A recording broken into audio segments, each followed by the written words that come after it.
नमस्कार मित्रांनो, दास कृषीमध्ये परत एकदा तुम्हा सर्वांचं स्वागत आहे. आपण म्हटलं होतं की तुमच्यासाठी PYQ series previous year question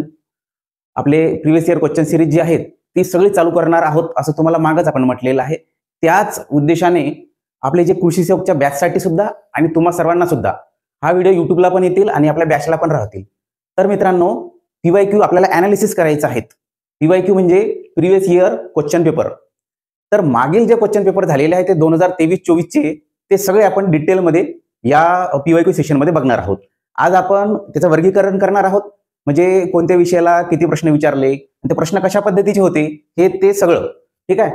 तर यानंतरच्या आपल्या दुसऱ्या लेक्चरमध्ये पण प्रत्येक विषयवार सगळं ते बघून घेऊ.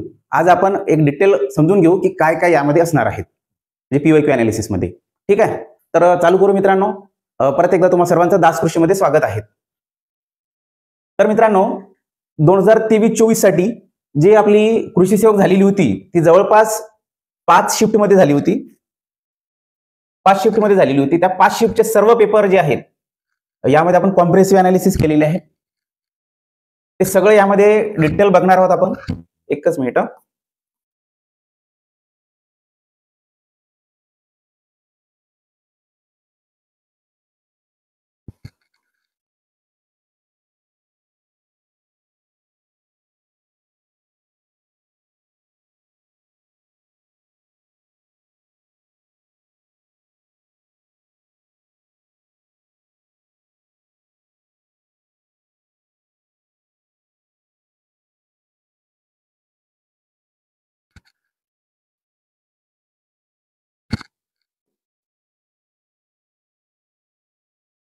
हे बघा,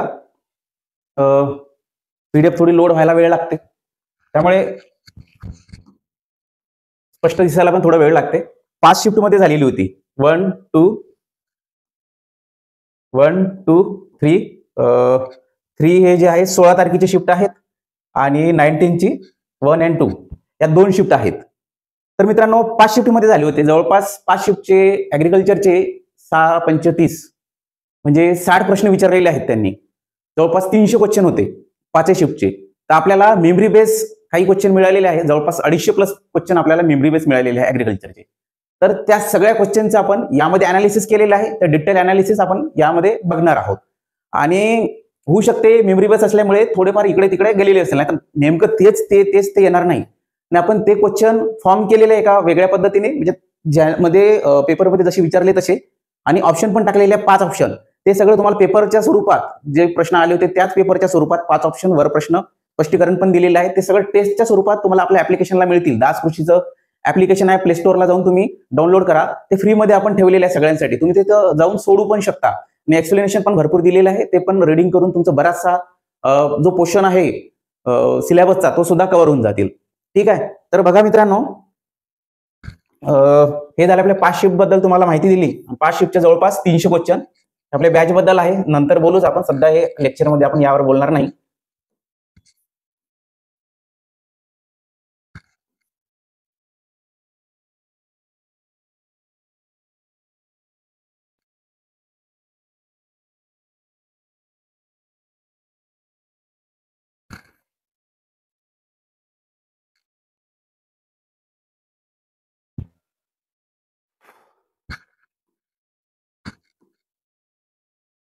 झाले क्लिअर?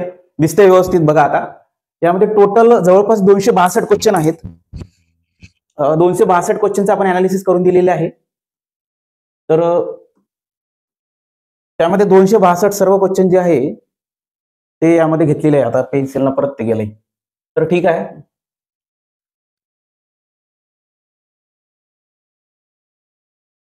हे बघा 262 क्वेश्चन. 262 क्वेश्चनचं या सगळ्यामध्ये अनालिसिस करून आपण दिलेले आहेत. तर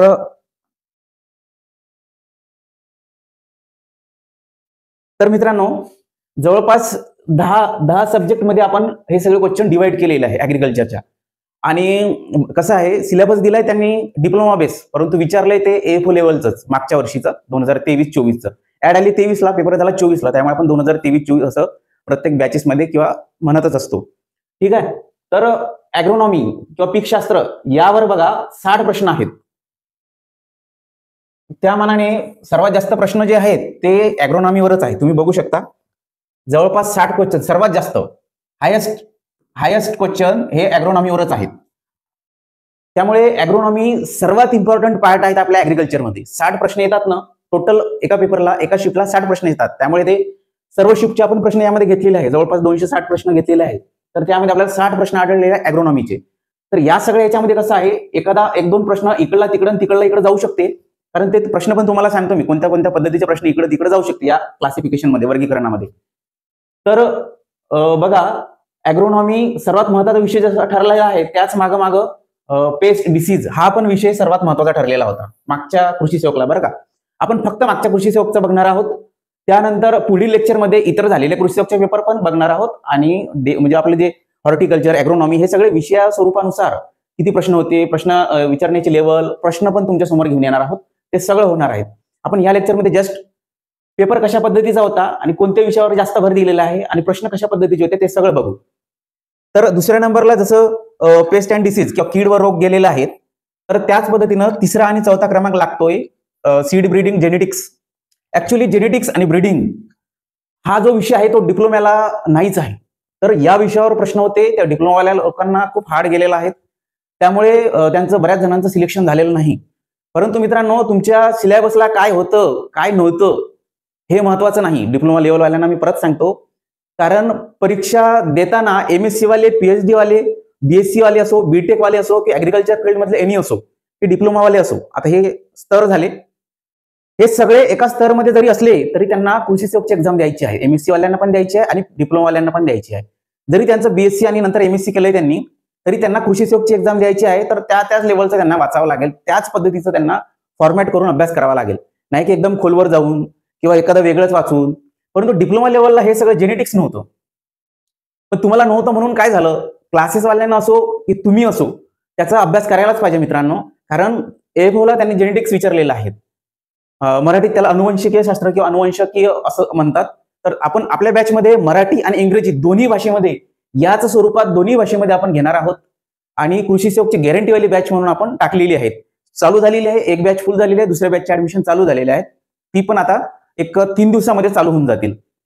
तर मित्रांनो, बॅच बद्दल आपण नंतर बोलू. परंतु हे महत्वाचं आहे की जेनेटिक्सवर 32 क्वेश्चन होते आणि डिप्लोमावाल्यांना अजिबात आलेले नाही. 32 म्हणजे 5 शिफ्ट मध्ये डिवाइड करा तुम्ही, जवळपास 6×5 म्हणजे 6 प्रश्न एका शिफ्टला होते. 6 प्रश्न म्हणजे कमी झाले का? एक प्रश्न 2 मार्काला होता. बऱ्याच जणांचे 2 मार्क, 3 मार्क, 6 मार्क, 1 मार्क या मार्किंगने रिझल्ट गेलेले आहेत. त्यामुळे मित्रांनो, तुम्ही डिप्लोमावाले असो, MSc वाले असो, PhD वाले असो, काही फरक पडत नाही. सगळ्यांना जो सिलेबस दिलेला आहे, जो पेपर पॅटर्न आहे, त्याच पद्धतीने अभ्यास करायचा आहे. अगोदर तुम्ही किती नॉलेज अचीव केलं किंवा नाही केलं याला काही व्हॅल्यू नाही. तुम्हाला कृषी सेवक द्यायचे आहे, हा पेपर आहे, त्या पद्धतीने अभ्यास करा आणि कृषी सेवक काढा. तुम्ही MSc केलं तरी काही फरक पडत नाही, कारण तुमची MSc कशा पद्धतीने झालेली असते, BSc कशा पद्धतीने झालेली असते, जग जाहीर आहेत. त्यामुळे माझा त्या शिक्षण पद्धतीवर प्रश्न सध्या तरी उपस्थित करायचा विचार नाही. परंतु मित्रांनो, डिप्लोमावाले असो की BSc वाले असो, जे दिलेलं आहे ते हमखास करायचंय, हे आता इथून ध्यानात ठेवा, कारण स्पर्धा आहे शेवटी. दुसरं, हॉर्टिकल्चर. आपला आवडता विषय आहे हॉर्टिकल्चर. 30 प्रश्न जवळपास एकदम इझी लेवल, मीडियम लेवल, जास्त काही असं हायपाय गेलेले नाही. तरी पण या हॉर्टिकल्चर बागायतीमध्ये तुम्ही जर बघितलं असतं तर तुमच्या हातचे प्रश्न होते, म्हणजे जवळपास 5 प्रश्न त्या आपल्या कृषी सेवकला आलेले आहेत. 5 प्रश्न म्हणजे 10 मार्काला. तर त्यामुळे मित्रांनो, एकदम इझी लेवल, जात विचारली किंवा मग क्रांत्या विचारलेल्या आहे. क्रांत्या पण आपण जनरल ऍग्रिकल्चरमध्ये पण घेतलेल्या आहेत आणि हॉर्टिकल्चरमध्ये पण टाकलेल्या आहेत. हॉर्टिकल्चर जवळपास 30 प्रश्न आहेत. आपण आपल्या ऍप्लिकेशनला 31 प्रश्न टेस्ट म्हणून दिलेले आहे, सर्व स्पष्टीकरण वगैरे सगळं त्यामध्ये दिलेलं आहे आणि ते सगळं फ्री आहे. आपल्या ऍप्लिकेशनला टाकलेलं आहे, तुम्ही तिथे जाऊन टायमिंग लावून टेस्ट सोडू शकता. टायमिंग पण स्क्रीनवर येईल. तर मित्रांनो, हे जे बागायती आहेत खूप सोपं आहेत. एवढं सोपं आहे की तुम्ही पैकीच्या पैकी मार्क्स घेऊ शकता हॉर्टिकल्चरमध्ये. त्यामुळे याला उद्यान विद्या पण म्हणतात. आता तुम्हाला एक सांगतोय, तुम्ही एक कायम लक्षात ठेवा, शब्दाची अदलाबदल होत आहेत.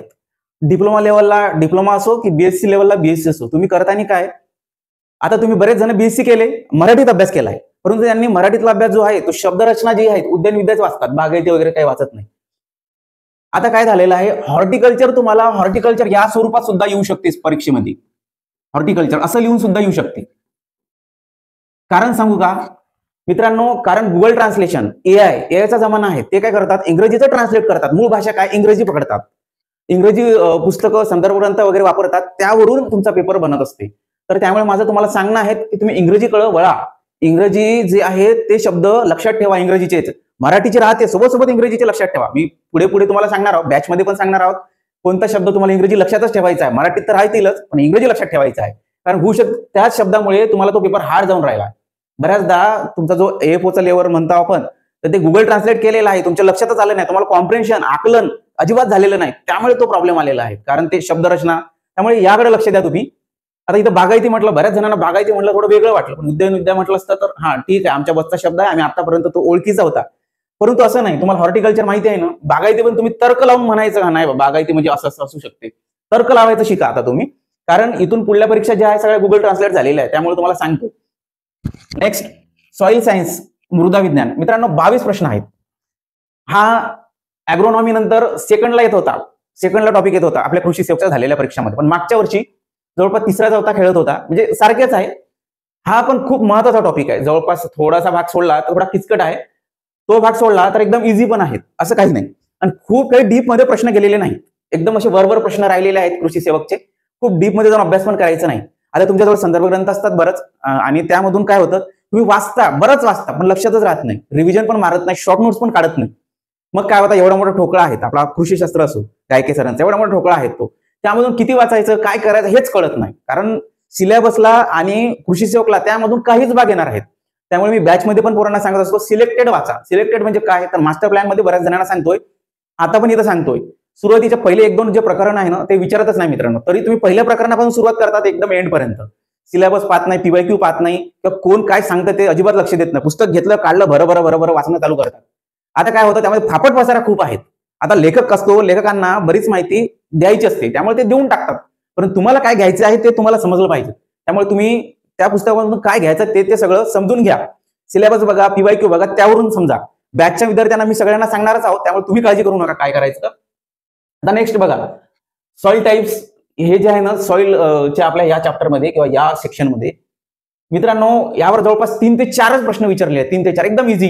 म्हणजे क्लासिफिकेशन किती वर्गात केलेलं आहेत, अजून प्रकार विचारलेले आहेत. तर हे जे आहे एकदम इझी आहेत. तर तुमचे हातचे मार्क्स आहेत. CEC, PH वगैरे बऱ्याच जणांना हार्ड जातं, PH नाही जात. 7 ते 14 वाला, आपलं 0 ते 14 वालं हे वगैरे हातचे प्रश्न आहेत. PH वर विचारलेले, CEC वर विचारले. हातचे प्रश्न अजिबात सोडायचे नाही. तर हे जे आपलं सॉइल सायन्स, आपण ते सर्व व्यवस्थित कव्हर करू. अजिबात तुम्ही बॅचमध्ये काळजी करायची नाही. आणि हे सगळं माहित आहे का तुम्हाला, समजा आता सॉइलचं, आता उद्यापासून आपलं सॉइलचं चालू होईल. सॉइल हा टॉपिक घेतला की अगोदर आपण सॉइलमध्ये PYQ कोणत्या पद्धतीचे होते ते सगळे बघणार आहोत. म्हणजे सॉइलवर काय काय विचारलं हे तुम्हाला आयडिया आली पाहिजे. नाही की बरोबर सॉइल काय आहे ते सगळं वाचत जायचं, अजिबात करू नका. अगोदर PYQ आणि सिलेबस पकडायचा आपण. ते सगळं उद्याच्या लेक्चरमध्ये मी घेणारच आहोत. सॉइलचे PYQ आणि अभ्यासक्रम काय आहेत त्यानुसार सगळं आपण कव्हर करणार. आणि PYQ म्हणजे AFOचेच नाही, आपल्या कृषी सेवकचेच नाही, तर AFOचे पण पकडायचे आहेत. AFOचे आणि कृषी सेवकचे दोन्ही. आता मुळात मागच्या वर्षी IBPS नाही घेतला, पण या वर्षी तर MPSC घेणार आहेत, MPSC. परंतु होऊ शकते MPSCला हे सगळं मॅनेज करणं अवघड जाते. आणि एवढ्या दिवस सगळ्यांना आता 5 शिफ्टमध्ये आपला जवळपास 2 दिवस पेपर चाललेत. तर 2 दिवस म्हणजे तलाठीचे तर 25-26 दिवस पेपर चालले, आणि हे सगळं MPSCकडे जाणार आहे. तर त्यामुळे शक्य नाही त्यांना ऑफलाईन घेणं, पण ते ऑनलाईनला जाऊ शकते. त्यामुळे एखाद्या कंपनीला ते पण कॉन्ट्रॅक्ट देईल की तुम्ही हे कंडक्ट करा, बाकी पेपर काढण्याचं काम किंवा मग लक्ष देण्याचं काम ते ठेवतील. ठीक आहे. तर हे झालं पेपर कोण घेणार आहे. तर कोण घेणार आहे त्या पॅटर्नवर, कोण घेणार आहे त्या लोकांच्या याच्यावर डिपेंड आहे तुमचा पेपर कसा राहतील. कारण मागचा पेपर एकदम AFO लेवलचा होता, पण या वर्षीच असेल का, या वर्षी जर त्यांनी IBPSला कंत्राट दिलं नाही तर पेपर वेगळा असू शकतो. तर तुम्हाला सिलेबसलाच घेऊन काम करायचं आहे. आणि TCS कडे गेला तर TCSचा पॅटर्न अवलंबायचा आहे, IBPS कडे गेला तर IBPSचा पॅटर्न अवलंबायचा आहे. आणि जर MPSC कडे गेला तर MPSC सिलेबसच्या बाहेर जात नाही मित्रांनो. त्यामुळे सिलेबसलाच घेऊन पातळी काय विचारली आहे, दर्जा काय विचारला, त्या दर्जा लेवलला तुम्हाला अभ्यास करायचा आहे. म्हणजे जर डिप्लोमा लेवल विचारला तर डिप्लोमा लेवलच, आणि मागचे PYQ पण बघायचे, त्यानुसार सगळं तुमच्या अभ्यासाची स्ट्रॅटेजी ठेवायची आहे. आता बॅचवाल्यांसाठी मी दोन्ही लोकांसाठी सांगतो, आपले म्हणजे युट्यूब व्ह्यूवर असो की बॅचवाले असो, बॅचवाल्यांसाठी तुम्ही कोणत्याही याची काळजी करू नका. आता तुम्हाला कोर सब्जेक्ट तुमचे आता या 2 महिन्यात कव्हर होऊन जातील. कोर सब्जेक्ट म्हणजे हॉर्टिकल्चर, ॲग्रोनॉमी किंवा मग इतर कोणतेही असो, जेनेटिक्स पण कव्हर करणार आपण यामध्ये, कारण खूप इम्पॉर्टंट पार्ट आहेत. डिप्लोमावाल्यांना खूप हार्ड गेलेला आहे. एकदम सोप्या शब्दात सायन्सचा जरी भाग असला तरी आपण ते सगळं कव्हर करणार आहोत. आणि यामध्ये बीम्स राहणार आहेत. बीम्स म्हणजे तुम्हाला कॉमेडी मिळाल्याशिवाय तो सब्जेक्टच तुमच्या लक्षात राहत नाही. त्यामुळे ते मीम्स वगैरे तुम्हाला मिळणारच आहेत. सोबत मेमरी ट्रिक्स आहेत. आपण ते मेमरी ट्रिक्स मध्ये लेक्चरमध्ये ठेवलेले आहेत. कोणता जो भाग हार्ड असेल त्या सगळ्या भागामध्ये. तर मित्रांनो, कुठे होता आपण? आपलं आता सॉइल झाले. आज बघा ॲग्रोनॉमी जे आहे ना, ॲग्रोनॉमी सविस्तर तुम्हाला ॲग्रोनॉमीच्या लेक्चरमध्ये मी व्यवस्थित सांगणार आहोत की काय काय विचारलेलं आहे. यामध्ये इझीच आहेत, असं काही खूप रॅटोनिंग. आता रॅटोनिंग जे आहेत ना, तुम्हाला मी सगळ्यांचं मराठीतच आहे, आपल्याजवळ मराठीत पण आहे. आता हे इंग्लिशमध्ये थोडा भाग आलाय आपला, पण इंग्लिशमध्ये टाकण्याचा अर्थ मी तुम्हाला सांगतो. रॅटोनिंग म्हणजे खोडवा होय, खोडवा होय. आता रॅटोनिंग जे आहे ना, सरळ सरळ ते रॅटोनिंग हाच शब्द वापरतील, हा शब्द वापरतील. खोडवा म्हणणार नाही. के सागरचं पुस्तक असो की आपल्या मराठी माध्यमाचे पुस्तक असो, त्यामध्ये ते खोडवा वापरत होते. पण आता म्हणणार नाही, तर त्याच पद्धतीने म्हणतील. आणि डेल्टा, नर्सरी, हे नर्सरी शब्द असेच वापरणार आहे. ते तुम्हाला काही नर्सरी म्हणजे रोपवाटिका असं वगैरे काही म्हणेल त्याची गॅरंटी देत नाही, कारण ते इंग्रजी ट्रान्सलेट सगळं राहणार आहे. त्यामुळे काही टेन्शन घेऊ नका. याचं मराठीत पण आपल्याला आहे आणि इंग्रजी पण आहे. मी दोन्ही भाषेत तुम्हाला शिकवणार आहोत. त्यामुळे मराठीच्या विद्यार्थ्यांना पण फायदा होतील, कारण इंग्रजी पण शब्द त्यांच्या कानावर जातील. आणि जर एमपीएससीनं परीक्षा मराठीमध्येच घेतली, कारण हे बघा आतापर्यंतच्या परीक्षा 2 परीक्षा सोडल्या, 2023-24ची, 19ची आणि 19ची, या दोन्ही परीक्षा बायलँग्वेज झालेल्या आहेत, दोन्ही भाषेमध्ये, मराठी आणि इंग्रजी. पण आता यापूर्वीच्या परीक्षा ज्या आहेत फक्त मराठीमध्ये होत होत्या, फक्त मराठीमध्ये बरं का. कृषी सेवक 6,000 पेमेंट होतं कंत्राटी बेस, त्यामुळे बरेच जण दुर्लक्ष करत होते. आता जॉबलेस सगळे आहेत, त्यामुळे आता 16,000 का असेना, 6,000 का असेना तरी वळलेत. एमएससी असो का पीएचडी असो, सगळे कृषी सेवकच्या मागे धावलेले आहेत. तर त्यामुळे विषय असा आहे, कुठे होतो तर विषय असा आहे मित्रांनो,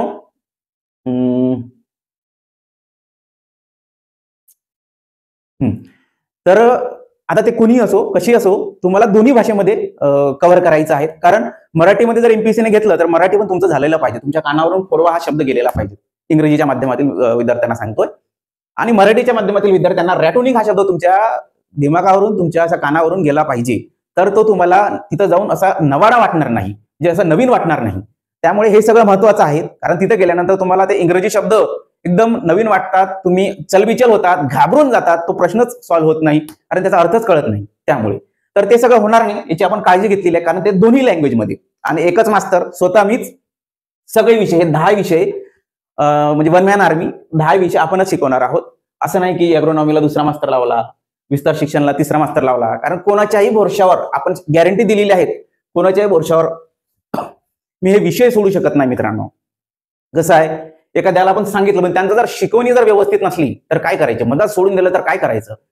त्यामुळे मी निर्णय घेतला, सर्व विषय जे आहेत स्वतःच शिकवणार आहोत, आणि गॅरंटी दिलेली आहे याची की तुमच्या ते लक्षात राहतील, तुमचं रिव्हिजन होतील, तुमचं ग्रुप डिस्कशन होतील, तुम्हाला शॉर्ट नोट्स मिळतील, मेमरी ट्रिक्स मिळतील, चार्ट स्वरूपातील नोट्स मिळतील, आणि मित्रांनो सोबत तुम्हाला टेस्ट पण मिळतील प्रत्येक लेक्चरवर. तर हे सगळं स्वतः मीच करणार आहोत, नाही की एखाद्याला दिलंय काम तुम्ही करा. हा, टायपिंग वगैरे ते आपले करतात, स्टाफ करतात, तनु मॅडम वगैरे आपलं लक्ष देतात. परंतु मित्रांनो हे स्वतः मी करत असल्यामुळे मी तुम्हाला गॅरंटी दिलेली आहे. असं एकटा माणूस करत असेल तर तुम्हाला गॅरंटी देऊ शकते, नाहीतर मग इतरत्र कोणावर जर कोणाच्या भरोशावर सोडवलं की कोणावर अवलंबून असलं तर गॅरंटी देणं अवघड आहे. आणि हे झाला दुसरा भाग गॅरंटीचा. तिसरा भाग असा की गॅरंटी देणं, आता बऱ्याचदा म्हणत असेल पोरं, सर 2,500 जवळपास जागा येणार आहेत, आणि त्यामध्ये तुम्ही म्हणत आहेत की आमच्याच बॅचचे पोरं, हे बघा 2,500 जवळपास ऍड येतील, 2,500 लोकांची, 2,500 जागेची म्हणजे रिक्रुटमेंट. तर या 2,500 मध्ये आपले 1,000 स्टुडंट लावायचे आहेत. 1,000 या वर्षीचं टार्गेट आहे दास कृषीचं.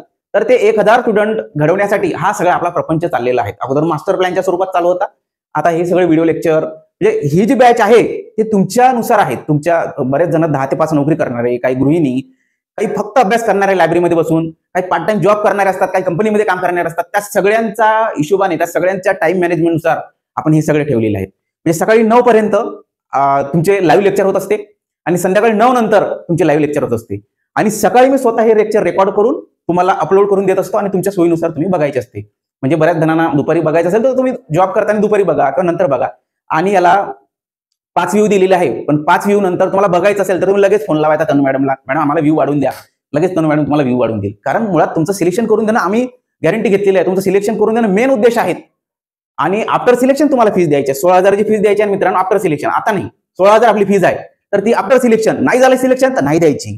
वरून तुम्हाला आता बघा, तुम्हाला मग दास कृषीमध्ये जॉईन कसं व्हायचं, 1,000 रुपये फीज घेतलेली आपण, 1,000 रुपये ठेवलेली आहे, 1,000 फीज भरायची, जॉईन व्हायचं. परंतु तुमचं सिलेक्शन नाही झालं तर नाही झालं तर काय, तर नाही झालं तर दास कृषी तुमची 50% फीज रिटर्न होऊन जाईल. असं पण केलेली आहे. कारण आपण जे गॅरंटी दिलेली आहे ते तुम्हाला वाटायलाच हवं, गॅरंटीच आहे हे, नाही की असं वरवर नाही. त्यामुळे मित्रांनो कोणाच्याही आयुष्यासोबत तुम्ही खेळू शकत नाही. कोणताही क्लास कोणत्याही विद्यार्थ्याच्या आयुष्यासोबत अजिबात खेळू शकत नाही. कारण तुम्ही त्या क्लासमध्ये पूर्ण पैशानं तर असतातच, परंतु त्या वेळेनुसार तुमचं ते एज आहे त्या वेळेनुसार तुम्ही तिथं गुंतलेलं असता. आणि जर त्या क्लासवाल्यांनी ते सगळं कंप्लीट करून नाही दिलं, आता मुळात असतात बरेच जण कंप्लीट करून देतात, परंतु काय होतं बरेचदा स्टुडंट आणि स्टुडंट लोक काय करतात, त्या क्लास एखाद्या ऍप्लिकेशनवरून तो परचेस करतात. त्यानंतर त्या क्लासचा आणि त्या स्टुडंटचा संपर्कच तुटून जातो. काही घेणं देणं नसते क्लासवाल्याच्या स्टुडंट सोबत आणि स्टुडंटचा क्लासवाल्यासोबत. परंतु दास कृषीमध्ये तसं राहणार नाही. तुमचे कॉलिंग होतील, तुमचे 20-20 लोकांची बॅच पडलेली आहे, त्यामध्ये तुमचं ग्रुप डिस्कशन होतील. स्वतः मी बघत राहतो ते ग्रुप डिस्कशन. मेंटरशिप मिळणार तुम्हाला, डायरेक्ट कॉलिंग होणार 1 to 1 स्टुडंट टू टीचर. आणि हे सगळं जे आहे ना मित्रांनो, म्हणजे तुम्हाला जे जे पाहिजे सिलेक्शनसाठी ते सगळं करण्यासाठीचा उठाठेव आहे. नाही की म्हणजे तुम्ही एकदा कोर्स घेतला आणि तुमचा आमचा संबंध तुटला, असं अजिबात नाही.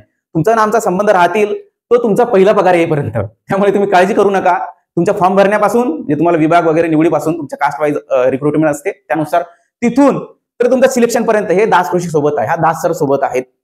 त्यामुळे अजिबात काळजी करायची नाही त्याबाबत. ठीक आहे, तर परत आपल्या याच्याकडे वळू आपण. हे बोलायला लागलं तर परत जास्तच होऊन जाते आपलं. मित्रांनो, पशुपालन सिलेबसला कृषी विभागाने दिलेला नव्हता, तरीही पशुपालनावर जवळपास 15 प्रश्न होते.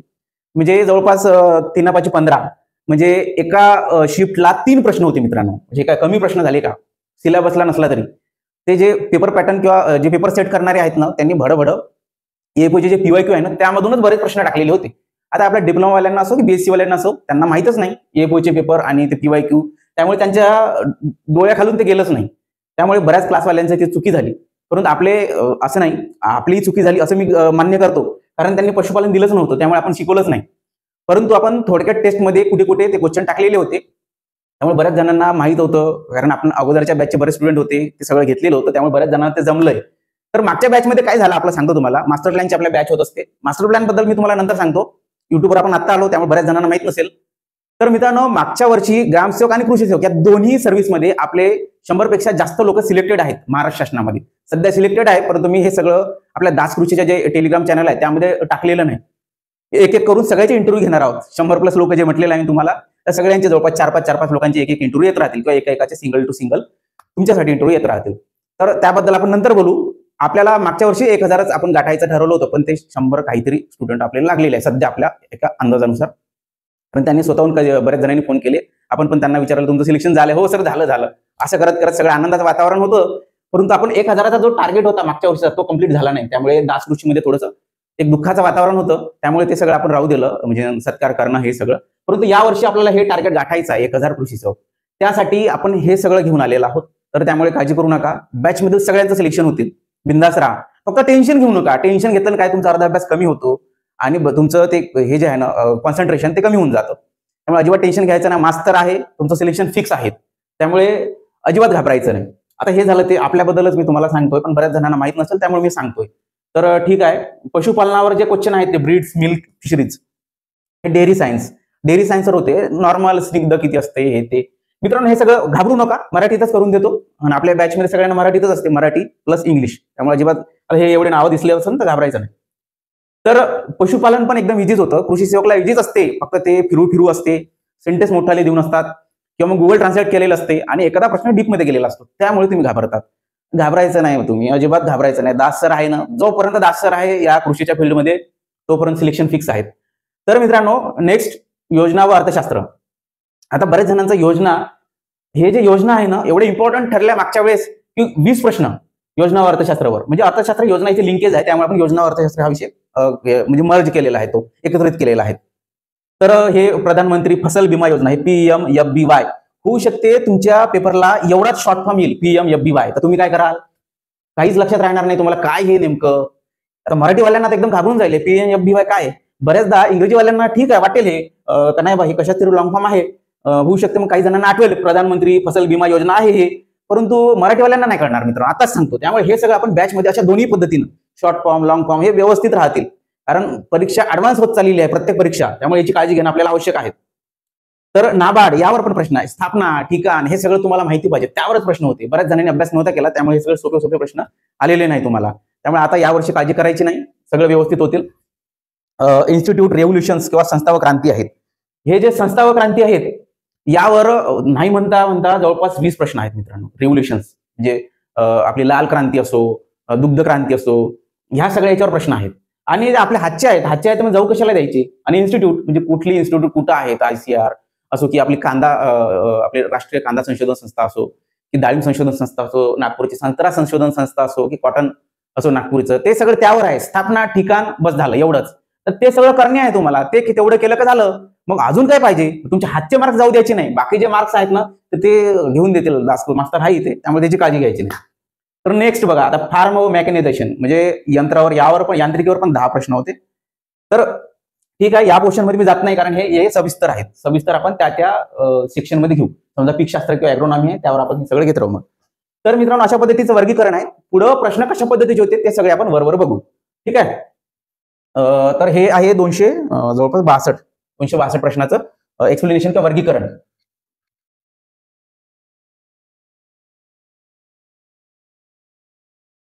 Just wait. आणि जर तुम्हाला व्हिडिओ तुम्ही 1.5 ने किंवा 1.2 ने जरी ऐकला तरी काही फरक पडत नाही. युट्यूब वाले आणि ऍप्लिकेशन वाले पण तसंच करू शकता. तर ठीक आहे, आता हे बायलँग्वेज आहे, आपलं सगळं बायलँग्वेज राहतील, म्हणजे दोन्ही लोकांना पण फायदा झालेला हवा. त्यामुळे तर डिटेल अनालिसिस आहे आपलं. आता ज्या पद्धतीने बोललो ते पुढे म्हणजे हॉर्टिकल्चरचा सब्जेक्ट असला तर त्याचा पण डिटेल अनालिसिस भेटेल. In depth sites into exam pattern and trends. हे काही नाही, असं इंग्लिश दिसलं म्हणून घाबरायचं नाही. डिप्लोमावाल्यांना पहिले सांगतो किंवा मराठी माध्यमावाल्यांना पहिले सांगतो. तर एवढं काही नाही, हे मास्टर आहे, व्यवस्थित तुम्हाला सगळं समजून सगळं करून देईल कव्हर. कॉम्प्रेहेन्सिव्ह कव्हरेज म्हणजे सगळं एकत्रित व्यवस्थित झालेलं आहे. डिटेल अनालिसिस, आता हे सगळं मराठी करायचं काय काम आहे का. ऍग्रिकल्चरल फोकस हे सगळं मराठी करायचं काम आहे का, अजिबात नाही. हे तुम्हाला आता पहिलं लेक्चर आहे त्यामुळे तुम्हाला होऊ शकते एखादा शब्द अवघड जाईल, पण नंतर एकदा सवय पडत ते येऊन जातील. ठीक आहे. तर मराठी आणि इंग्रजी दोन्ही माध्यमाने अजिबात काळजी करायची नाही. इंग्रजीवाल्यांना मराठी समजायला येईल, मराठी शिकायला भेटेल, आणि मराठीवाल्यांना इंग्रजी शिकायला मिळेल.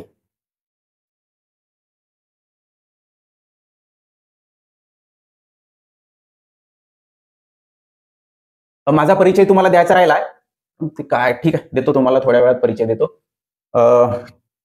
दिसते आता. तर मित्रांनो टोटल ॲग्रोनॉमीवर 60 क्वेश्चन विचारले होते. सर्वात जास्त प्रश्न आहेत. तर हे सगळं ॲग्रोनॉमी मध्ये येत असते. पीक व्यवस्थापन, सिंचन, पीक पद्धती, माती पाणी संबंध, म्हणजे आपण इंग्लिशमध्ये अशा पद्धतीने बघू शकतो. तर हे यामध्ये काय काय येणार आहेत ते सगळं आपण त्या लेक्चरमध्ये बघणार आहोत. सध्या फक्त तुम्हाला मी सांगतो यावर प्रश्न कशा पद्धतीने आले होते. आता हे जे आहे राऊंड रेव्होल्युशन किंवा हा प्रश्न जो आहे हा आपल्या हॉर्टिकल्चरमध्ये जायला पाहिजे होता. तर जिनिंग रिलेटेड टू कॉटन. मित्रांनो बघा, जिनिंग शब्द बऱ्याच जणांना अवघड गेलेला आहे. जिनिंग म्हणजे काय. आता आमच्या यवतमाळच्या भागातल्या मुलांना माहित असेल, कारण यवतमाळमध्ये बऱ्याचदा प्रत्येक तालुक्यामध्ये जिनिंग सध्या आहेत, कॉटन जिनिंग, त्यामुळे त्यांना समजलं असेल. पण बऱ्याच जणांना अवघड गेलं जिनिंग म्हणजे काय, आणि त्यांनी काय डायरेक्ट एवढंच विचारलं, जिनिंग रिलेटेड टू किंवा जिनिंग कशाशी संबंधित आहेत, असंच एवढंच विचारलेलं आहे. तर ते एकदम सोपं आहे, कापसाशी संबंधित आहे. तुम्हाला जर हे एवढं वाक्य जरी माहित असलं असतं तर आलं असतं ना. म्हणजे तुम्हाला हा शब्द अवघड होता त्यामुळे ते आलेलं नाही. त्यामुळे हे सगळं आपण यामध्ये घेणारच आहोत. तर असा प्रश्न आहे. त्यानंतर delta depth of water table, म्हणजे डेल्टा म्हणजे पाण्याच्या थराची खोली. तर पाण्याच्या थराची खोली यावर प्रश्न आहेत, म्हणजे त्याची व्याख्या विचारलेली आहेत. त्याचे 5 ऑप्शन दिलेले असतात आणि मग याचा थोडासा मोठा प्रश्न केलेला असतात. तर यावर प्रश्न आहेत. तर नंतर बघा, ठीक आहे. आता बघा, पावसावर आधारित शेती क्षेत्रफळ व उत्पादन, म्हणजे rainfed area, percentage and food production, यावर प्रश्न आहेत. तर तुम्हाला दिसते बरोबर, दापोक नर्सरी. आता हे दापोक नर्सरी पॅडीमध्ये केलेली जात असते, म्हणजे भातात. होऊ शकते पॅडी हा शब्द त्यांनी असा लिहेल, त्यामुळे पॅडी तुमच्या कानावरून गेलेला पाहिजे किंवा तुमच्या असं डोळ्यासमोरून गेलेला पाहिजे. दापोक नर्सरी किंवा डॅपोक नर्सरी कशामध्ये केली जाते, तर भातामध्ये. एवढा सोपा असा एकदम इझी प्रश्न. फक्त हे जे वाक्य आहेत ना त्याला 2-3 ओळीमध्ये केलेले असते. तर ते कसं केलेलं असतं ते आपल्या टेस्टमध्ये तुम्हाला फ्रीच आहे, टेस्टमध्ये मिळून जातील. ऑप्शनही आहेत आणि प्रश्न पण दिलेले आहेत. त्यानंतर शुगर केन जे आहेत आपलं ऊस, त्यामध्ये रॅटोनिंग परत पहा आले मराठीत. इथं खोडवा लिहिलंय का मी, नाही लिहिलंय, त्यासाठीच नाही लिहिलंय. पण हे बघा, तुम्हाला समजून सांगताना मी तसं सांगत असतो खोडवा. तर रॅटोनिंग कशामध्ये केली जाते, म्हणजे कशामध्ये होत असते, तर ऊसामध्ये, खोडवा पीक पद्धती. तर त्यानंतर मान्सून मका, काळी माती कशी आपाप उलटते म्हणजे मशागत. म्हणजे आपोआप मशागत जी आहेत ना ती कोणत्या जमिनीमध्ये होत असते, तर काळ्या मातीमध्ये, काळ्या जमिनीमध्ये, सेल्फ प्लगिंग ब्लॅक सॉइल मध्ये होत असते. तर अशा पद्धतीचे प्रश्न आहे. म्हणजे तुम्हाला इंग्रजी आणि मराठी हे दोन्ही माहित असले ना तर बरं आहे. नाहीतर हे असं आपोआप उलटते जर असा प्रश्न असा जर आलाय तर तुम्हाला काय कळणारच नाही ना. मशागत होई असं जर कळलं तर कळेल तुम्हाला, पण हे सेल्फ प्लगिंग वगैरे माहित असलं, तुझ्या डोक्यावरून कानावून गेलं तर तुम्हाला समजेल, हा ठीक आहे असं असू शकते. त्यामुळे आपण त्यासाठीच बायलँग्वेज केलेलं आहे सगळं. आता बघा, क्षारीय मातीचा पीएच 8.5 पेक्षा जास्त असते, मोर दॅन 8.5. अल्कली सॉइल, आता अल्कली पण तुमच्या लक्षात असायला हवं, क्षारीय पण तुमच्या लक्षात असायला हवं. शब्द, हे शब्द लई महत्वाचे आहे. होऊ शकते अल्कली डायरेक्ट असेल, क्षारीय असणार नाही. तर त्यामुळे अशा पद्धतीनं ते ॲग्रोनॉमीवर प्रश्न आहेत. तर ॲग्रोनॉमीचे अजून जे 60 प्रश्न आहेत ते सगळे आपण टेस्टला देऊ. पार्ट 1 टेस्टचे टाकलेले आहेत आणि प्रत्येक याचं जे आहेत आपण युट्यूबला पण सेक्शन म्हणून टाकणारच आहोत. त्यामुळे पुढे पुढे तुम्हाला मिळत राहतील. नंतर सॉइल सायन्स बघा. सॉइल सायन्स म्हणजे टोटल 22 प्रश्न आहेत. दुसऱ्या नंबरलाच हा टॉपिक राहत होता, पण यावेळेस जवळपास 3ऱ्या-4थ्या नंबरला आहे. पण ठीक आहे, चांगले प्रश्न आहे. 22 प्रश्न आहेत. तर परत एकदा मी सांगतो मित्रांनो, 22 प्रश्न आहे, परंतु ते 362 प्रश्नाचा अनालिसिस करून एवढे प्रश्न आहेत. म्हणजे 5 शिफ्ट मधले बरं का. होऊ शकते 1-2 प्रश्न इकडल्या सेक्शन मधून, म्हणजे इकडल्या विषयातून तिकडल्या विषयात जाऊ शकते. त्यामुळे ते होऊ शकते तेवढं. तर त्यानंतर बघा, आता ही काय करता, ही बघा, हे टेस्टिंग करताय.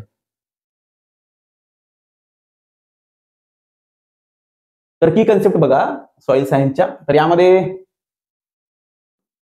यामध्ये सॉइल क्लासिफिकेशन आहे, टेक्स्चर आहे, फर्टिलिटी आहे, टेस्टिंग डेप्थ आहे, सीईसी आहे, ऍसिडिटी. तर परत हे सांगतो मराठीमध्ये, मातीचे वर्गीकरण आहे, पोत आहे, सुपीकता आहे, सीईसी, मातीची चाचणी आहे, हे सगळे विषय आहेत. तर ते प्राथमिक लेवलला तुम्हाला सगळं माहित असते की सॉइल सायन्स मध्ये काय काय आहेत. बऱ्याचदा डिप्लोमावाल्यांना सॉइल सायन्स सोपा गेलेला आहे, कारण तो मराठीमध्ये एकदम सोप्या लेवलला सांगितलेला आहे, सोप्या लेवलला म्हणजे पुस्तकामध्ये डिप्लोमा नोट्स मध्ये दिलेला आहे, त्यामुळे तो इझी गेलेला आहे. ठीक आहे, तर त्यामुळे हा इझीच जातील. हे बघा, मातीचे वर्ग किती, 12 वर्ग. सर्वसाधारण तुम्हाला माहितच आहे, 8 पण आहेत, 12 पण आहेत. तर 12 जे आहेत ना, ते 12 वर्ग जे इंग्लिश मधले आहेत जशाच्या तशा तुम्हाला पाठ पाहिजे, कारण परत त्यावर प्रश्न विचारणारच आहेत. अतिशय इम्पॉर्टंट टॉपिक आहेत मातीचे वर्ग किंवा मातीचे प्रकार, त्यावर 3-4 प्रश्न आहेत. तर त्यामुळे हे जे वर्ग आहेत मातीचे 12 जवळपास वर्ग आहेत, हेच उत्तर आहे 12. तर हे 12 वर्ग तुमच्या लक्षात असायला हवेत. ते अँटी सोल्स वगैरे नाही का, ते इंग्लिश नावं, तर ते सगळे मराठीवाल्यांनी पण, ते तर मी पाठ करून घेणारच आहे तुमच्याकडून, तुम्हाला सोडणार नाही मित्रांनो. सगळं पाठ होईल, सगळ्या मेमरी ट्रिक्स मिळेल, सगळं ते करून घेणार आहोत. त्यामुळेच तुमचं सिलेक्शन फिक्स होणार आहे. नाही कसं बरोबर तुम्हाला दिलंय झालंय अशातला भाग राहणार नाही. तुम्हाला एक सुरुवातीला थोडा त्रास होतील, मास्तर होऊ शकते तुम्हाला त्याच्यावर रागावतील, पण ते तुमच्या फायद्यासाठीच रागवणार आहे, तुम्हाला नोकरी मिळवून देणार आहेत. आणि तुम्ही जर चांगले मार्क्स मिळाले, तुम्हाला प्रत्येक टेस्टमध्ये तुमचं सगळं व्यवस्थित वाटलं, तुमचं कौतुक पण होणार आहे, पहिला नंबर पण तुम्हाला दाखवणार आहेत. त्यामुळे कौतुकासाठी पण आणि रागवण्यासाठी पण तयार राहा. कारण आता हे बघा, या वयामध्ये तुमच्यावर नियंत्रण कोणाचंच नसते. तुम्हाला एवढी काय म्हणतात स्वातंत्र्य पाहिजेत, म्हणजे फ्रीडम एवढं पाहिजेत की भयानकच. त्यामुळे त्या तुमचं मूड बाय मूड अभ्यास करायचा असते. माझं मूड असेल तेव्हाच मी अभ्यास करेल. त्यामुळे तुम्ही नोकरीपासून लांब होत चाललेला आहे. तुमच्याजवळ कन्सिस्टन्सी नसते, जे सातत्य असते, ते पेशन्स नसते. त्यामुळे ते सगळं तुम्हाला ठेवणं आवश्यक आहे, आणि हा मास्तर तेच तुम्हाला देणार आहे. म्हणजे तुम्हाला कंटिन्युटी पाहिजे, तुमच्याकडून ते सगळं वधवून घेणार आहेत. असं तुम्हाला करायचंच आहे, तर तुमच्याकडून पाठांतर करून घेणार आहोत, तुम्हाला ते त्या पद्धतीने मेमरी ट्रिक्स देणार आहोत. तर ते सगळं होणारच आहे. होऊ शकते बरेच जण 35-36 क्रॉस केलेले असेल, माझ्यापेक्षा जास्त वयाचे पण असेल, तर त्यांनी लहान भाऊ समजून समजायचं, आणि जे लहान आहेत, बरेच जण लहानच असेल, त्यांनी मोठा भाऊ समजून घ्यायचं. त्यामुळे हे सगळं तुमच्या फायद्यासाठीच होणार आहे. रागावणं आणि कौतुक होणं दोन्ही तुम्हाला इथेच मिळणार आहेत. तर सॉइल टेक्स्चर, आता मातीचा पोत, यावर प्रश्न आहे. प्रत्येक कृषी सेवकला प्रश्न असतो, हातचा प्रश्न कशाला जाऊ द्यायचा, व्यवस्थित पहिले नीट करून ठेवायचा. ते सगळं तुम्हाला यावर खूप एवढ्या टेस्ट होतील ना, तर तो चिल्लर होऊन जातील तुमच्यासमोर, चिल्लर. त्यामुळे अजिबात टेन्शन घ्यायचं नाही. आता भारतात सर्वाधिक गाळ माती, हे बघा, भारतात सर्वाधिक गाळ माती, म्हणजे भारतात सर्वाधिक कोणती माती असं त्यांना विचारायचं आहे. तर ती गाळ माती आहे, म्हणजे ॲल्युएल सॉइल आहे. तर ॲल्युएल हा शब्द लक्षात ठेवा. होऊ शकते गाळ माती नाही आला, ॲल्युएलला आला. त्यामुळे परत सांगतोय, दोन्ही लँग्वेजमध्ये आहे. बहुवर्षीय पिकांसाठी माती तपासणी खोली किती, 90 सेंटीमीटर. म्हणजे soil testing depth of perennial crops, तर 90 जवळपास सेंटीमीटर. तर मित्रांनो, जर तुम्ही हे प्रश्न पाहिले ना, एकदम बरोबरचे आहेत, असं खूप खोलात गेलेले नाही, परंतु तुमच्या डोक्यावर गेले पाहिजेत. तुम्हाला अशाच पद्धतीने प्रश्न आलेले आहेत, त्याच पद्धतीने अभ्यास करायचा, हे सगळं सांगणारा पाहिजेत. नाही की बरोबर डिप्लोमा लेवलचा हा लेक्चर घ्या, जो सिलेबस दिलेला आहे त्यानुसारच घ्या. तुम्हाला पीवायक्यू पण बघावं लागेल. त्यामुळे हे सगळं आपण त्यामध्ये घेणार आहोत. तर सॉइल विथ हाय सीईसी, म्हणजे रेजिस्टन्स ऍसिडिटी असते. म्हणजे बघा, जास्त सीईसी असलेली माती आम्लतेस प्रतिरोधक असते. एक सर्वसाधारण वाक्य आहेत. हे जर तुमच्या लक्षात असलं, त्यामध्ये तुम्ही प्रश्न सॉल्व्ह करू शकता. हे जवळपास 2-3 ओळीचा प्रश्न आहे, तर मी तुम्हाला थोडक्यात सांगितलेलं आहे. परत बघा लॅटराईट माती आणि सेंद्रिय घटक कमी लोखंड जास्त असते. म्हणजे लॅटराईट मातीवर प्रश्न आहेत, म्हणजे या घटकावर प्रश्न आहेत की यामध्ये काय काय असते. लॅटराईट माती तुम्हाला जे आहेत तर हे जे मातीचे प्रकार आहेत त्यावरच बरेच प्रश्न घुमलेले आहेत. सॉइलमध्ये जेवढे जास्त प्रश्न आहेत ते सगळे सॉइलच्या प्रकारावर आहेत, मातीच्या प्रकारावर. आता माझे इंग्रजी शब्द मराठी शब्द सगळे मिक्स होणार आहेत, त्याचाच फायदा तुम्हाला होणार आहे. नेक्स्ट बघा, जवळपास 30 प्रश्न त्यांनी यावर विचारलेले आहेत हॉर्टिकल्चरवर. हॉर्टिकल्चर इझी आहेत परंतु वास्ट पण खूप आहेत. तर फळ प्रकार लागवड पद्धत हे काही सांगायचं तुम्हाला काम नाही. तर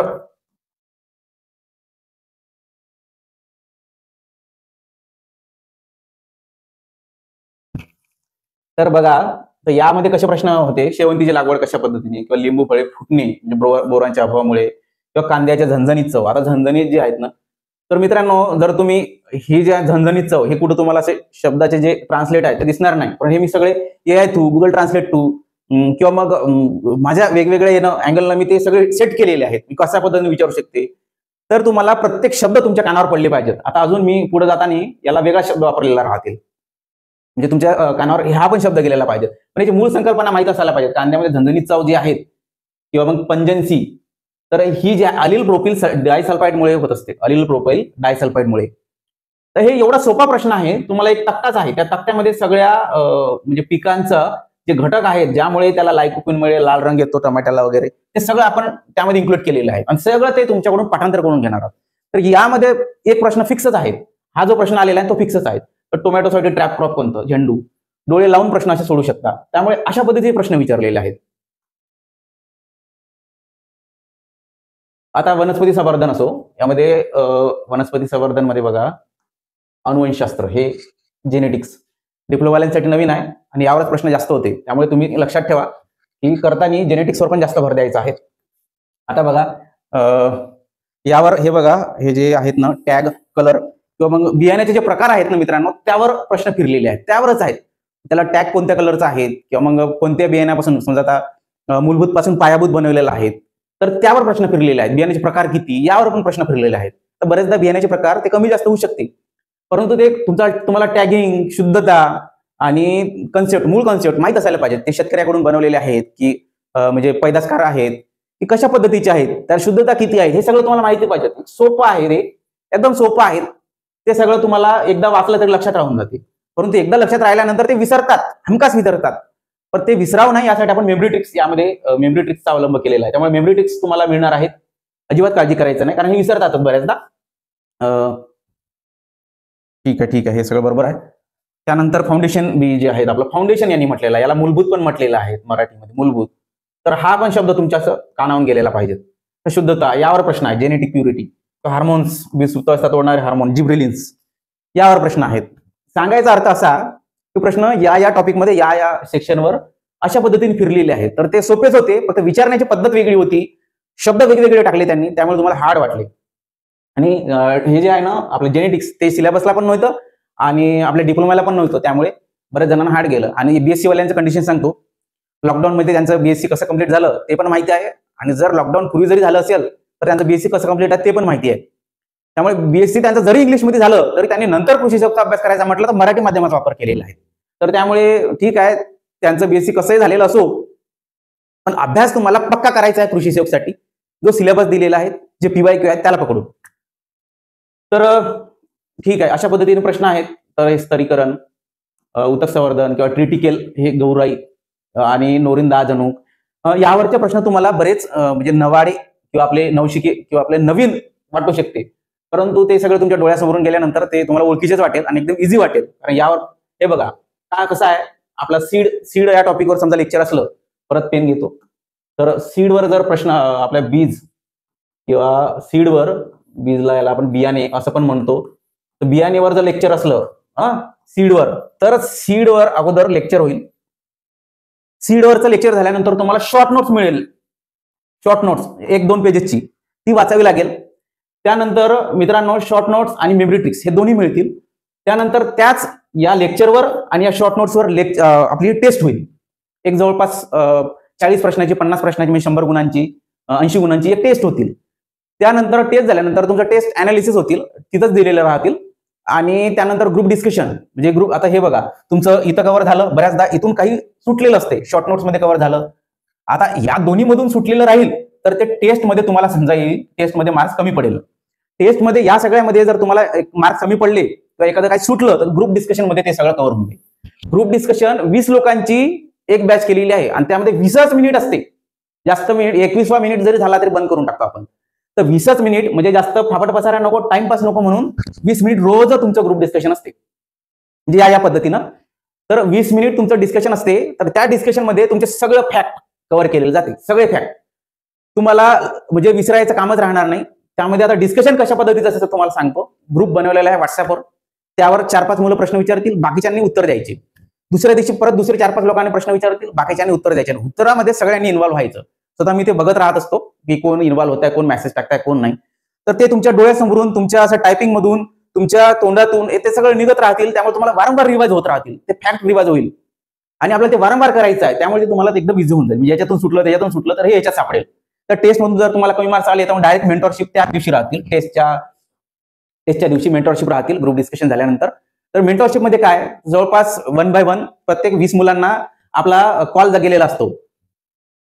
ठीक आहे. तर 1 by 1 सगळ्यांना समजून सांगण्याचं काम माझं असते की तुमचं काय, कुठं कमी पडलंय, कसं काय झालं ते सगळं. आणि कमी जर तुम्हाला 100 पैकी 70 मार्क्स मिळाले, 30 मार्क्सचा अवरेज सध्या पहिल्या टेस्टला तुमचा लागत असते फरक. तर तो फरक कशा पद्धतीने भरून काढायचा ते डे बाय डे तुम्हाला ते सांगण्यात येते. तेच मेंटॉरशिप आहे, तुम्हाला डायरेक्ट फोनवर. तर ठीक आहे. आता हे झालं आपलं टेस्ट आणि ते आपल्या लेक्चरचं. तर नंतर बघा, असं व्हायला नको की मास्तरच्या बहिणी तर वर्गीकरण सांगायच्या जागे आपलं सांगत आहे. आपलं म्हणजे मित्रांनो, हे जे सगळं आपण जे देत आहोत ते बाहेर तुम्हाला कुठंच मिळत नाही, त्यामुळे ते सांगणं आवश्यक आहे. आपले बरेच माउथ टू माउथ म्हणजे तोंडी एका विद्यार्थ्याने दुसऱ्या विद्यार्थ्यांना दास कृषीचं सांगितलेलं आहे. त्यामुळे संपूर्ण महाराष्ट्रामध्ये दास कृषी आज फेमस आहे. आणि या दास कृषीने मागच्या वर्षी जसा रिझल्ट दिला, या वर्षी 1000 स्टुडंट घडवण्यासाठी आपल्याला हे सगळं करणं आवश्यक आहे. तर त्यामुळे ही न्यू मेथड आहे, अजून कोणी वापरलेलीच नाही. आपली मास्टर प्लॅनची मेथड ज्या पद्धतीने लोकांनी वापरली त्याच पद्धतीने ही पण मेथड वापरेल बिंदास, त्यामुळे वापरणारच आहेत. तर ठीक आहे, वापरलेली पण पाहिजेत ना, पोरांचा ज्यामध्ये फायदा होत असेल तर ती मेथड वापरलेलीच पाहिजे. तर बघा, वनस्पती व रोग कीडशास्त्र यामध्ये 42 प्रश्न, 2 नंबरला टॉपिक गेलेला होता. सध्या खूप हार्ड टॉपिक आहे. त्यामध्ये रेशीम कीड रोग हे सुद्धा आपण इन्व्हॉल्व्ह केलेला आहे याचे प्रश्न, त्यामुळे यावर जास्त 42 प्रश्न सापडले. तर मित्रांनो, हा टॉपिक थोडा अवघड आहे. बऱ्याच जणांना बीटेक झालेलं असतं, त्यांना पण अवघड गेलेला असतो, डिप्लोमावाल्यांना पण अवघड, बीएससी वाल्यांना पण, एमएससी वाल्यांना पण. पीएचडी वाल्यांचा वेगळाच इश्यू आहे, त्यामध्ये यामध्येच पीएचडी केलेले असतात काही. तर ठीक आहे. तर याचे प्रश्न बघा, अशा पद्धतीने यावर प्रश्न पण आहेत. तर राईस ब्लास्ट म्हणजे भातावरील ब्लास्ट रोग यावर प्रश्न आहे. कॉफीवरील गंज रोग किंवा या कशामुळे, कॉफी लिप रस्ट, एमिलिया वॅस्ट्रॅटिक्स यामुळे होत असते. तर अशा पद्धतीने हे थोडंसं अवघड आहे, पण ते सगळं आपण सोप्या शब्दामध्ये आणि तुम्हाला मेमरी ट्रिक्सनं आणि ते चित्राद्वारे समजून सांगितलेलं आहे, त्यामुळे तुम्हाला लक्षात राहिलेलं आहे. जर लक्षात नाही राहिलं तर पाठांतर करून घ्यायचं काम दास सरचं आहे, त्यामुळे तुम्ही काळजी करायचं काम नाही. तर गव्हाचा ब्लॅक स्मट यावर अशा पद्धतीचा प्रश्न आहे. भातावरील विषाणूजन्य रोग किंवा मग रेशीम कीड रोग यावर प्रश्न आहे. रेशीमवरचे जे कीड व रोग आहेत त्यावर पण प्रश्न आहेत, त्याचा पण आपण यामध्ये इन्क्लूड केलेला आहे. स्पेशल रेशीमच्या टॉपिकला गेलेलो नाही. मोरीवरील आरीकीड किंवा मस्टर्ड सॉ फ्लाय यावर प्रश्न आहे, ते कशामुळे येते, ॲथिलिया प्रॉक्झिमा ल्युगन्स. तर यामुळे होत असते. म्हणजे अगोदर काय, ते जीवाणूमुळे होते का, विषाणूमुळे होते का यावरच प्रश्न होते, किंवा बुरशीमुळे होते का यावर प्रश्न होते. पण आता ते जीवाणूचं नाव विचारायला गेलेलं आहे, थोडंसं ऍडव्हान्स लेवल आलेलं आहे. विषाणूचं नाव विचारलेलं आहे, ते सगळं आपल्याला पाठांतर करावं लागेल. थोडं अवघड आहे, पण काही टेन्शन घ्यायचं नाही. जिथं अवघड आहे तिथंच तुम्ही मेरिट लिस्टमध्ये येणार आहे, तिथंच तुम्हाला हा क्लास उपयोगी ठरणार आहे. त्यामुळे बाकी जे क्रांत्या किंवा संस्था असो किंवा एग्रोनॉमी मधला सोपा पार्ट किंवा हॉर्टिकल्चर, त्यासाठी तुम्ही सेल्फ स्टडी करून पण मार्क्स आणू शकता. त्यामुळे क्लास अशा ठिकाणी असायला पाहिजे जिथं तुम्हाला अवघड चाललंय, लक्षात राहत नाही, किंवा वारंवार वाचून सुद्धा सोपं पार्ट जरी असला सुद्धा तुमच्या ते लॉंग टर्म साठी लक्षात राहत नाही, विसरून जात आहेत, कन्फ्युज होत आहेत, त्यासाठी क्लास असला पाहिजे. आणि बघा, नंतर कापसावर गुलाबी बोंडअळी, हे बघा पिंक बॉलवर अगदी आयएमपी आहेत आणि यावर हमखास प्रश्न असतो. त्यामुळे म्हणजे कपाशीवरील जे आपले रोग किंवा कीड आहे तर ते करूनच ठेवायचं. आणि पिंक बॉलवर म्हणलं तर विशेष नाही, त्यावर प्रश्न हमखास असते. तर मी समोर ते आपल्या क्लासमध्ये तुम्हाला काय आयएमपी आहे ते सगळं सांगणारच आहोत. तर हे बघा, एक्स्ट्रीम टॉक्सिक म्हणजे लेबल जे आहेत ना आपले, त्या औषधीवर लेबल असते, लाल रंगाचा, निळ्या रंगाचा, हिरव्या रंग, तर ते लेबल, कलर किंवा धोका पातळी त्यावर प्रश्न आहे. ते टेबल आहे, तर टेबल जर तुम्ही पाठ केला तर तुमचा यावरचा प्रश्न फिक्स. बऱ्याचदा पुस्तकामध्ये पण दिलेला आहे ना, आपण पण शॉर्ट मध्ये दिलेला आहे.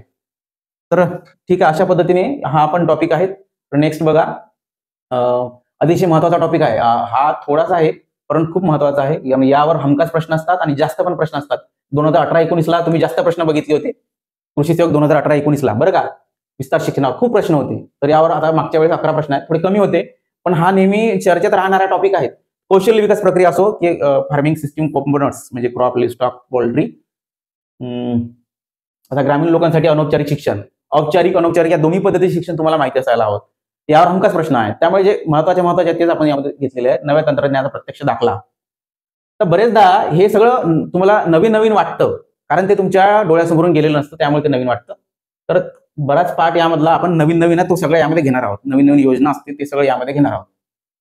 कृषी विज्ञान केंद्र यावर प्रश्न आहेत, किंवा हे सगळं जो पार्ट आहे ना, हा फॅक्ट पार्ट आहे, तुम्हाला ग्रुप डिस्कशनद्वारे कव्हर होऊन जाईल. त्यामुळे यावर प्रश्न आहेत. तर याचा सविस्तरमध्ये आपण नंतर बघणारच आहोत.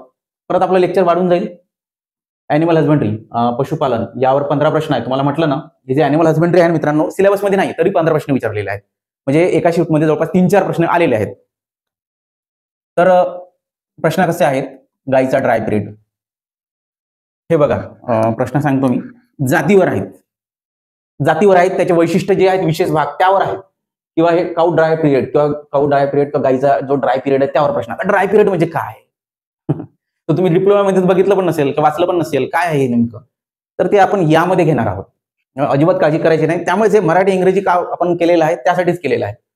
तर ड्युअल पर्पज काऊ म्हणजे हरियाणा, ते बघा आता दोन्ही जवळपास 3 पर्पजचे असते. तर ते दुधाची, ओढकाम आणि हे दोन्ही असलेली अशा 3 पद्धतीच्या काऊ असते, किंवा गाई असते किंवा म्हशी असते. गाईच असते.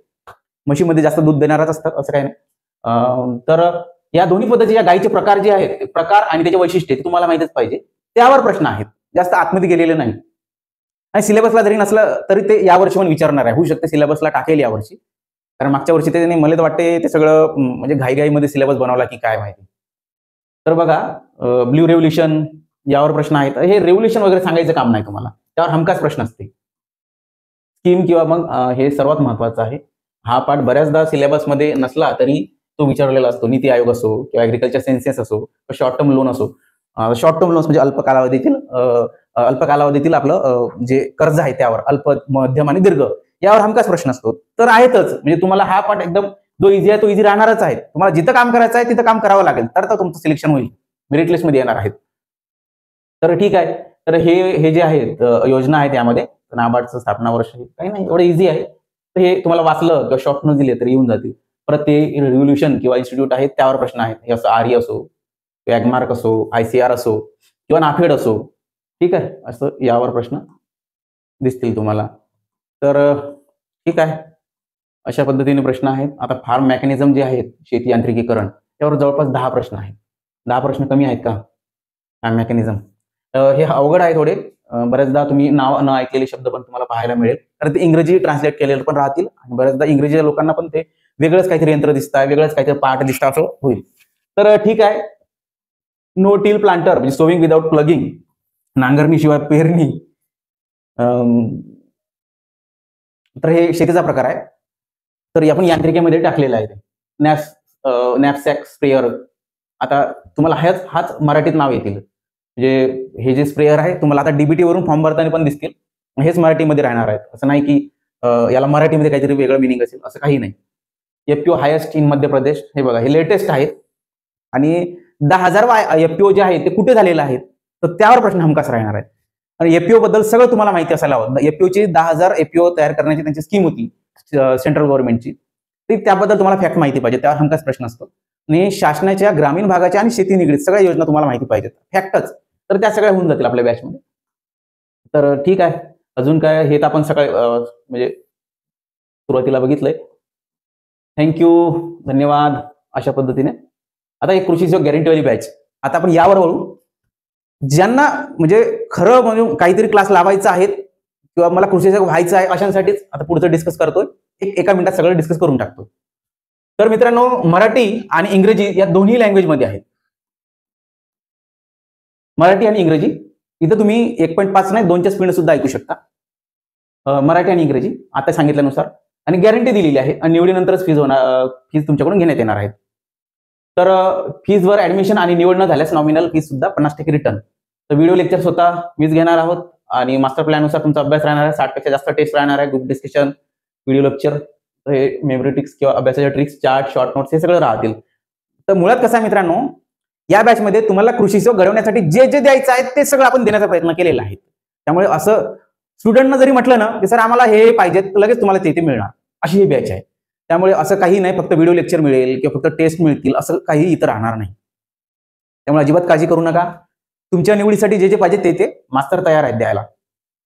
नंतर बघा, आता हे कसं असतात आपल्याकडं कास्ट कॅटेगरीनुसार विभाग निवडीपासून ते निवड होईपर्यंत सोबत, म्हणजे फॉर्म भरताना कास्ट कॅटेगरीनुसार विभाग निवडीपासून तर शेवटी तुमचं सिलेक्शन होईपर्यंत होऊ शकतं. बऱ्याचदा अडचणी येतात अपॉइंटमेंट घेण्यासाठी. म्हणजे हे जे असतात ना आपलं सिलेक्शनच्या प्रोसेसमध्ये सिस्टीम तुम्हाला बऱ्याचदा त्रास देते, तर तिथे पण आपण दास कृषी सोबतच असते. तर म्हणजे तुमच्या शिकवणीच्या व्यतिरिक्त पण आपण तुम्हाला सोबतच असतो, तुमचा पहिला दुसरा पगार येईपर्यंत. त्यामुळे तुम्ही अजिबात काळजी करायची नाही की नाही बा क्लास पुरतच दास कृषीचा आणि विद्यार्थ्याचा संबंध असेल, असं काही नाही. नंतर स्पर्धा, हे बघा आता बऱ्याच सेक्शनचे तयारी करणारे लोक आहेत. कोणी स्पर्धा परीक्षा करणारे असो, कोणी गृहिणीच आहेत किंवा कंपनीमध्ये काम करणारे असो, किंवा फक्त शेतीमध्ये काम करणारे असो, किंवा शेती करणारे असो, किंवा 10 ते 5 नोकरी करणारे, या सगळ्यांचा वैयक्तिक वेळापत्रक मला नावासहित त्या विद्यार्थ्याचा माहिती असते, हा काय करताय. त्याच्यानुसारच त्याला मी मेंटॉर करत असतो. त्याच्यानुसारच आपली सगळी बॅच अरेंज केलेली असते. त्याच्यानुसारच त्याला रेकॉर्डेड लेक्चर मिळतात. त्यांना आता असतं, बरेच जण 10 ते 5 काम करताना किंवा शेतीमध्ये काम करताना तो बांधावर सुद्धा बसून आपले लेक्चर बघितलेली पोरं आहेत. तर त्यामुळे लेक्चर बघितलेले पोरं आहेत असं नाही, लेक्चर बघणार आहेत. ठीक आहे. तर यामध्ये म्हणजे प्रत्येकाच्या सोयी सवलतीनुसार तुम्हाला लेक्चर मिळणार आहेत. तर मागच्या याच्या 100 झालेले आहेत, तर ते आता हे सांगायचं काम नाही. तर अशा पद्धतीने फी स्ट्रक्चर तुम्हाला सांगतो परत एकदा. 16,000 फीज आहेत. तर आता मी जर तुम्हाला 16,000 फीज, सगळी फीज तुम्ही आफ्टर सिलेक्शन द्या असं जर म्हटलं असतं, खूप गर्दी आली असती भयानक. ज्यानं त्यानं सगळ्यांना ऍडमिशन घेतली असती. तर मग मी कोणाला शिकवायचं, कोणावर फोकस करायचं की माझा टाइमपासच होत राहील, मास्तरच आहे बरं का. तर हे सगळं मी कन्फ्युज झालेलो होतो. त्यामुळे आपण 1,000 फीज जी ठेवलेली आहेत ना मित्रांनो, लोकसभेची जरी निवडणूक राहिली, राष्ट्रपतीची जरी निवडणूक राहिली, तरी तुम्हाला नॉमिनल फीज किंवा अनामत रक्कम म्हणून थोडी फीज भरावीच लागते. त्यामुळे आपण हे 1,000 फीज जी ठेवलेली आहेत ती यासाठी ठेवलेली आहेत की टाइमपास विद्यार्थ्याचा भरणा नको, आणि दासकृषीला पण त्याचा चल खर्च, म्हणजे स्टाफचं पेमेंट असो किंवा इंटरनेटचा असो किंवा ऍप्लिकेशनचा असो किंवा इतर खर्च असो, तो सगळा भागवण्यासाठी. तर यामुळे काय होतील, तुम्ही पण सिरियस राहाल. तुमच्या खिशातून अगोदर पैसे गेलेले असेल, त्यामुळे तुम्ही पण तुमच्यामध्ये सिरियसनेस राहतील. नाही तर मास्तर उगाच बोंबलत राहील आणि तुम्ही ते तुमच्या कानावरून जात राहील, असं होणार नाही. तर 100 पुढील विद्यार्थी जर झाले तर ते 1499 होतील. त्यामुळे लवकरात लवकर ऍडमिशन करा. तर ठीक आहे, आता हे झालंय. अशा पद्धतीने ही बॅच अरेंज केलेली आहे. ज्यांना ऍडमिशन घ्यायचे त्यांनी लवकरात लवकर करून घ्या. पुढील लेक्चर आपण सॉइलवर ठेवलेलं आहे. सॉइलचं लेक्चर तुम्हाला PYQ अनालिसिस उद्या येऊन जातील. तर या सगळ्या लेक्चरमध्ये मित्रांनो तुम्ही एक लक्ष ठेवा की वर्गीकरण लक्षात ठेवा आणि त्यावर कशा पद्धतीचे प्रश्न आले ते एक लक्षात ठेवा. बाकी बॅच बद्दल जे सांगितलं, ज्यांना लावायचे त्यांनी लावा. उगा टाइमपास लोकांचा भरणा नको. कारण तुम्ही नाही आले तरी चालेल, आम्हाला ते जे आपले जे सिरियसनेस पोर आहे, सिरियसवाले तेच राहिले पाहिजेत. तर उगाच ते टाइमपास लोकांचा भरणा आला तर माझी पण शक्ती वाया जातील. कारण मला 1 to 1 तुमच्यासोबत बोलावं लागतं, तुमच्या मेसेजला रिप्लाय द्यावं लागतं, तुमच्यासोबत कॉलिंगवर बोलावं लागतं. त्यामुळे सिरियस पाहिजेत आपल्याला. तर ठीक आहे, अशा पद्धतीने ही बॅच आहे, अशा पद्धतीने आहे. आणि पुढचं सॉइलवरचं लेक्चर उद्या होऊन जातील, तर सविस्तर राहतील. ठीक आहे, थांबू मग. माझा परिचय द्यायचा राहिला. बऱ्याच जणांना नवीन आहोत युट्यूबवर. आपलं दासकृषी म्हणून याचं चॅनल आहे टेलिग्रामला, अगोदरपासूनच आहे. आपण मेंटरशिपचे कोर्स लॉन्च केलेले आहे, त्यावरूनच हे दासकृषी. ठीक आहे, अशा पद्धतीचं टेलिग्राम चॅनल आहे, KRUSHI. तर यावरच आपलं सगळं चाललं होतं. आता हे डुलदास भास्कर गाडगे याचं माझं मूळ नाव आहे. आता तुम्ही दास सर किंवा त्या दासकृषीवरून तुम्ही दास सर चालू केलं, त्यानुसार चालू झालंय. माझा डिप्लोमा झालेला आहे 2011ला ऍग्रिकल्चर, 2011ला. आणि आतापर्यंत माझ्याजवळ डिप्लोमापासून तर PhD पर्यंत सर्व पोरं आलेले आहेत. सगळ्यांना जवळपास, सगळ्यांना म्हणता येणार नाही पण सिलेक्टेड लोकांना कृषी सेवक बनवलेला आहे आपण. त्यामुळे आपला जरी डिप्लोमा झालेला असला तरी आपला अनुभव किंवा आपल्या मार्गदर्शनाखाली बरेच जण MSc वाले असो की डिप्लोमावाले असो सगळे घडलेले आहेत. हा झाला माझा परिचय. 2011ला म्हणजे 2011ला डिप्लोमा झाला. तेव्हापासून आतापर्यंत जवळपास 14 वर्ष झाले कृषी क्षेत्रातच आहोत. सेंद्रिय शेती म्हणून आपला एक प्लांट पण चालू आहे. गांडूळ शेतीचा, गांडूळ कल्चर किंवा आपलं व्हर्मी कंपोस्टचा पण प्लांट आहेत. कृषी क्षेत्रात जवळपास 14-15 वर्षापासून कार्यरत. आणि ठीक आहे, यामध्ये जरी आपण ऑफिशियली किंवा PhD झाली नसली तरी आपली यामध्ये बरीच PhD झालेली आहेत. ऑफिशियली म्हणजे कागदपत्रावर, MSc PhD असं. तर हे झालं माझ्याबद्दल. अजून काही विचारायचं असलं तर तुम्ही फोन लावा. हा आपला नंबर आहे 7350. हा माझा पर्सनल नंबर आहे, ऑफिसचा वगैरे नाही. पर्सनल ऑफिसचा हा सगळं एकच ठेवलेला आपण, 7350 78 93 आणि 85. ठीक आहे, यावर तुम्ही कॉल करा. कॉल करण्यापूर्वी होत असेल तर मेसेज करा व्हॉट्सअपला. ठीक आहे, त्याचा रिप्लाय तुम्हाला हमखास मिळणार. मी करेल किंवा मग तनू मॅडम करेल, कारण ऑफिसला पण हे लिंक केलेलं असते. तर ठीक आहे, अशा पद्धतीने काही राहिलं तर तुम्ही विचारा. धन्यवाद. लेक्चर खूप मोठं झालं, 1.2च्या स्पीडनं ऐकलं तरी चालेल. ठीक आहे, येतो मग, रजा घेतो.